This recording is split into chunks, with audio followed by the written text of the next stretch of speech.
Pour certains, c'est vers 30 ans, pour d'autres, c'est plutôt 50 ans, mais on peut même aller plus loin.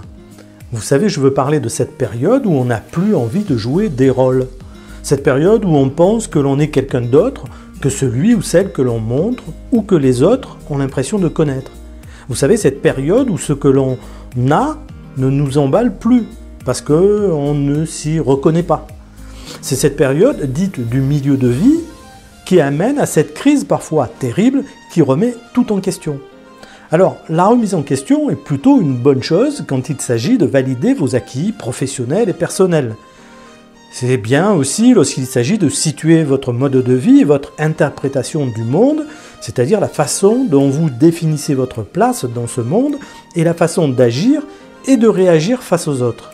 Sauf que là, la crise dont nous parlons est une vraie crise profonde qui trouve son socle sur les erreurs de casting et les erreurs de scénario. Vous n'avez pas incarné les bons rôles. Vous avez accepté des rôles qui ne sont pas les bons pour vous. Vous avez vécu des histoires qui ne vous ressemblent pas.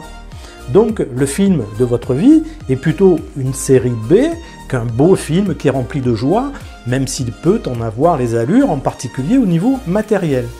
J'adore le cinéma, vous l'avez remarqué dans toutes ces analogies.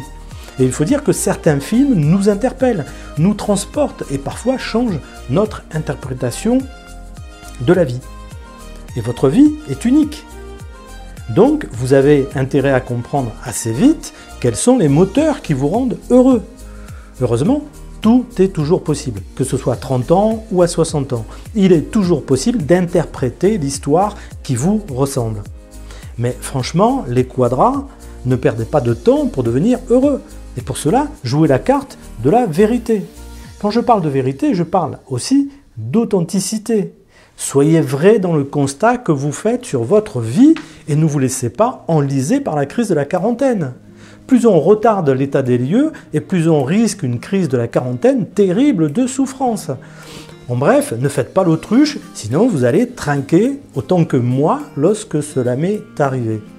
Alors, adoptez le mode vérité pour faire le point. J'ai fait une vidéo coaching à ce sujet, faire le point c'est quoi en 3 étapes. Je vous y renvoie en mettant le lien vers elle, elle vous sera très utile. Alors, choisir la vérité, c'est quoi? Eh bien, c'est comprendre votre histoire, vos modes de fonctionnement, vos repères professionnels et vos fondamentaux personnels. C'est aussi le moment opportun de réfléchir sur vos envies, celles qui sont au fond de vous. Vous pouvez également essayer d'évaluer votre idée de la réussite.